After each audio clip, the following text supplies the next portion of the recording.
Rekaman kamera pengawas ini memperlihatkan pelajar SMP mengalami begal payudara.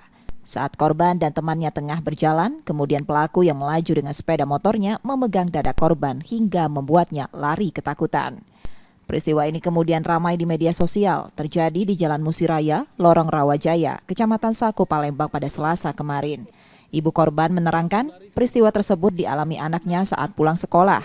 Kejadian tersebut baru kali pertama terjadi di kawasan tersebut yang ditenggarai pelaku bukan warga setempat. Kini korban mengalami trauma dan sakit di dadanya. Di sini pas di sebelah sini langsung dia jalan berdua bergandengan sama kawannya, langsung dipegangin cak ini, dia langsung cak ini. Langsung pergi? Iya, langsung pergi dia. Harapannya mudah orang yang mudah ditangkap. Dia ketangkap aja ya, dan nggak terulang lagi nih ya. Iya, jangan ini terulang jalan lagi. Ini sepi, Bu?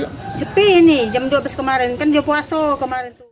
Peristiwa ini akan dilaporkan keluarga korban ke polisi setelah kondisi korban membaik. Reski Oktora, Muklas Diferensial, Kompas TV, Palembang, Sumatera Selatan.